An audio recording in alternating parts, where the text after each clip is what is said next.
was Elisha, Elijah's successor, the only man who only Jesus performed more miracles than him? In today's video, we will bring you, based on the Bible, the incredible story and miracles of this man and how he became one of the most important characters in the Holy Bible. If you want to get to know Elisha as shown in the sacred scriptures, come with me in another video from the Biblical Curiosities channel. Who was Elisha? Elisha was one of the prophets mentioned in the Old Testament. His story is reported in the Bible, more precisely in the book of 2 Kings. He lived in the valley near the Jordan River, was the son of Shaphat, and was Elijah's successor. The story of the prophet Elisha is well known, mainly due to the countless miracles that were performed through his ministry.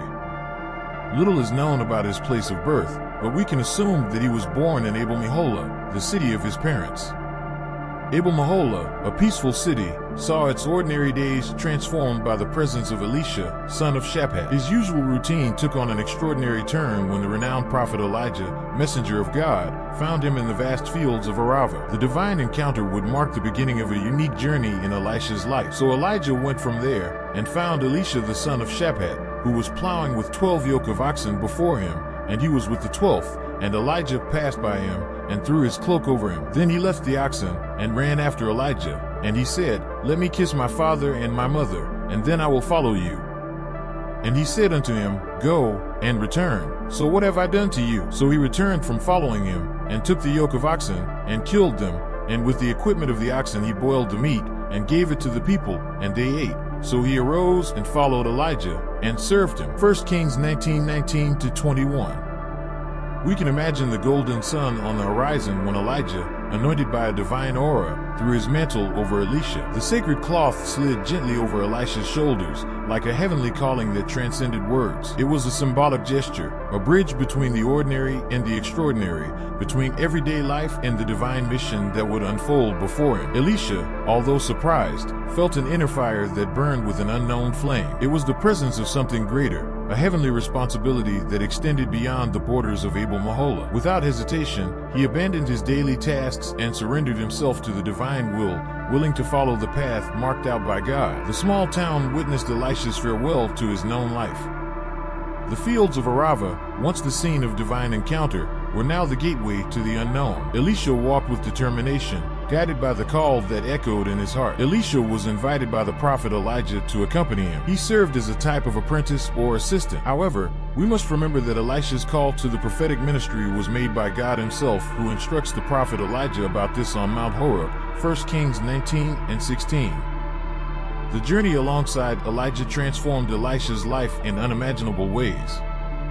He lived through a period of learning, miracles, and trials, as the two walked together as divine messengers. Under Elijah's tutelage, Elisha witnessed the extraordinary and plumbed the depths of God's faith and power. Elijah, the heavenly mentor, became the beacon of wisdom for Elisha. Every step, every miracle, was a lesson engraved in Elisha's soul. Elijah's unshakable faith served as a beacon to guide the apprentice's steps, inspiring him to seek a deeper connection with the divine. In the shadow of the prophet, Elisha grew not only in skills, but also in devotion and trust in the God who had sent him. Anyone who says that Elisha was with Elijah in the challenge with the prophets of Baal, but the Bible does not provide us with this information. In 2 Kings chapter 1, the event in which Elijah proclaims fire from heaven against two entourages of the king's soldiers is mentioned, an event in which Elisha was present. The journey alongside Elijah shaped Elisha, not just as a disciple, but as a spiritual heir. The lessons learned on dusty roads and sacred moments forged his identity as a servant of the Most High. The sun rose on the horizon, the sky with golden tones announced the day that would change Elisha's life forever. Master and disciple were about to face a separation that would echo through the ages. It came to pass, when the Lord was about to take Elijah up to heaven in a whirlwind, that Elijah departed from Gilgal with Elisha. And Elijah said to Elisha, "Stay here, for the Lord has sent me to Bethel." But Elisha said, "As the Lord lives, and as your soul lives, I will not leave you." And so they went to Bethel. 2 Kings 2:1-2. The request that Elisha remain at Bethel while he continued was an attempt to soften the impending farewell. However, Elisha's sincere loyalty refused to accept the idea of abandoning his mentor in his final moments. Together, master and disciple embarked on a journey that would test not only the strength of their connection, but also the depth of Elisha's faith. From Bethel, Elijah is sent by God to Jericho, and from Jericho to the Jordan. Challenges arose along the way, but Elisha's unwavering determination kept them together, facing each obstacle with courage and trust in the God who guided them. And Elijah said, "Stay here, for the Lord has sent me to Jordan." But he said, "As the Lord lives, and as your soul lives, I will not leave you." And so they both went together. And there came 50 men of the sons of the prophets, and stood before them at a distance, and they both stood by the Jordan. Then Elijah took his cloak and folded it, and struck the waters, which divided them on both sides, and they both passed dry. 2 Kings 2:6-8. Elisha, as well as the sons of the prophets who watched from afar, were able to witness what would be the last miracle performed by Elijah. When they reached the other side of the Jordan, Elijah said to Elisha, "Ask me what you want me to do for you before it is taken from you." And Elisha said, "I pray thee, let a double portion of thy spirit be upon me." And he said, "Thou hast asked a hard thing. If you see me when I am taken from you, it will be done to you, but if not, it will not be done." And it came to pass, as they walked and talked, that, behold, a chariot of fire, with horses of fire, separated them one from another, and Elijah ascended into heaven in a whirlwind. When Elisha saw it, he cried out, my father, chariots of Israel, and their horsemen."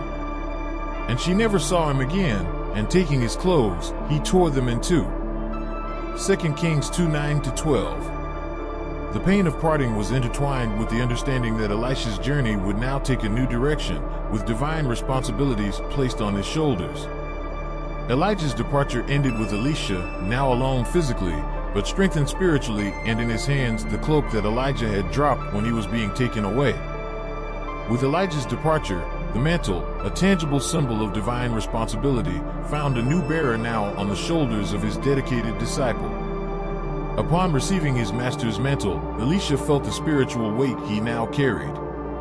The sacred cloth was not just a garment, but a symbol of the transmission of powers and duties.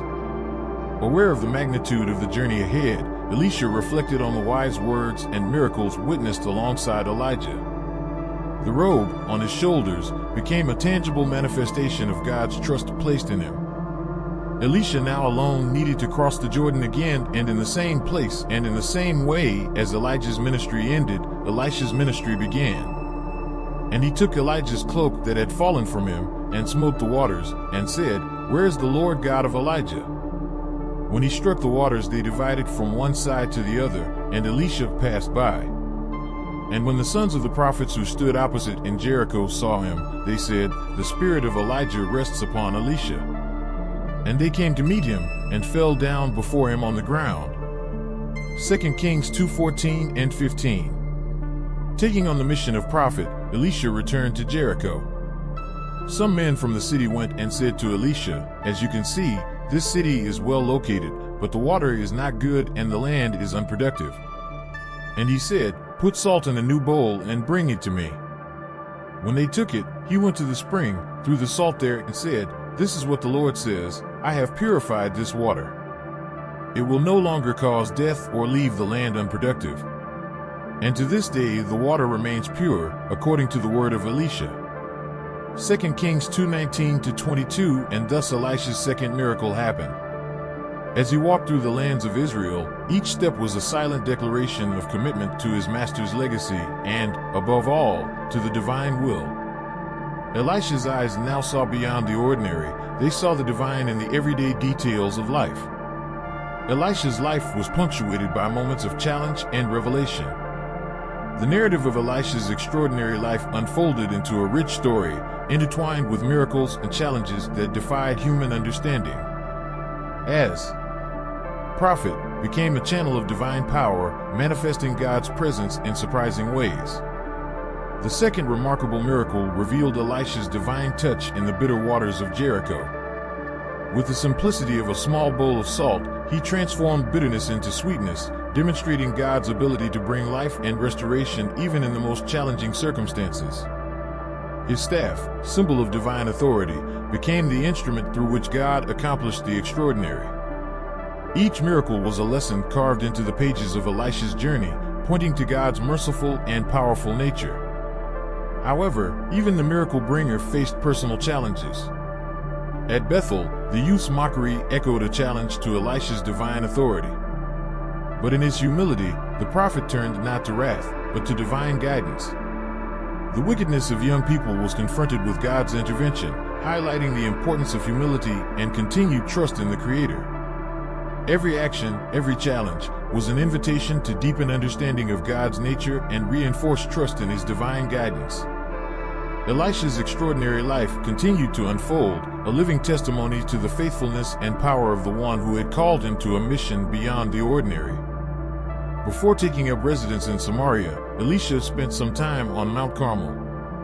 When the armies of Judah, Israel, and Edom allied against Mesha, the Moabite king, were being tortured by drought in the desert, Elisha agreed to intervene. His two prophecies about relief from the drought and victory over the Moabites were fulfilled the next morning. 2 Kings chapter 3. The prophet Elisha became notable in Israel, and for 6 decades he held the position of prophet in Israel. He is called a patriot because of his help to soldiers and kings. Elisha's life was a spectacle of divine power, reflected in the miracles that flowed through his anointed hands. Elisha's miracles. And now you may be wondering, what miracles did Elisha perform? Opening of the Jordan River with Elijah's cape. The purification of the spring of water in Jericho. The death of the boys who mocked Elisha. The multiplication of the widow's oil. The power of God manifested itself through Elisha, increasing a small amount of oil to enough to pay off a debt, and in addition, support the widow's family. Resurrection of the Shunammite son. To reward the rich lady of Shunem for her hospitality, the prophet Elisha obtained for her from the Lord, first, the birth of a son, and, later, the resurrection of her son, who had died. God removes the poison from the pot. When the drought hit the sons of the prophets of Gilgal, they cooked herbs that were not fit for consumption. As they began to eat the soup, they realized that something was strange and said to Elisha, "There is death in the pot." Then, the prophet added flour to the pan, and soon the poison disappeared. The multiplication of 20 loaves. God provided food for his prophets by multiplying 20 barley loaves that were enough to feed 100 men. The cure of Naaman's leprosy. The prophet Elisha told Naaman to wash 7 times in the Jordan River. He did so and was healed. The axe that had fallen into the water and floated. Once one of the disciples lost the tool he borrowed. After Elisha prayed, the axe floated. The blindness of the Aramean army. While walking towards the Syrians, Elisha was surrounded by horses and chariots of fire, and they were struck with blindness. The resurrection of a man. After Elisha died, the troops of Moabites invaded the land at the beginning of the year. And it came to pass, as they buried a man, behold, they saw a troop, and cast a man into the tomb of Elisha, and, the man falling into it, and touching the prophet's bones, revived, and stood up on his feet. 2 Kings 13 verses 20 to 21. These and other prophetic miracles of the prophet Elisha are recorded in the book of 2 Kings from 1 to 13. It can be concluded that Elisha was a notable prophet and performed admirable feats by the power of God. While Elisha was on his deathbed in his own home, 2 Kings 13 verse 14, Joash, grandson of Jehu, came to lament the approach of his death, and uttered the same words as Elisha's when Elijah was taken, indicating his worth to him, my father, the chariot of Israel and its horsemen." The fact that Joash uses this expression is an indication that he recognized the proximity of Elisha's death. There are countless stories that show how much God can use people chosen by him when they are faithful to his calling. And this is so powerful that, in the case of Elisha, even though he became very ill, the Bible does not describe which illness he had. Still, practically on his deathbed, he was used by the Lord to prophesy a new victory that God would give to Israel against the Syrians. Just before he dies, he receives a visit from King Joash of Israel and says, "The arrow of deliverance from the Lord is the arrow of deliverance against the Syrians, for thou shalt smite the Syrians," in effect, until he consumed them. 2 Kings 13 verse 17. He soon passed away, and, even so, he left a great legacy and example of fidelity and love for his calling. The conclusion of this story resonates as a hymn of gratitude and humility. As the curtains close, the message echoes through the ages. Elisha's extraordinary life is an eternal testimony of divine faithfulness to those who follow him with devotion and courage. His story transcends the ancient pages, inspiring generations to seek the extraordinary in the ordinary, trusting in the promise that, even in the face of the greatest challenges, the divine hand guides those who choose him.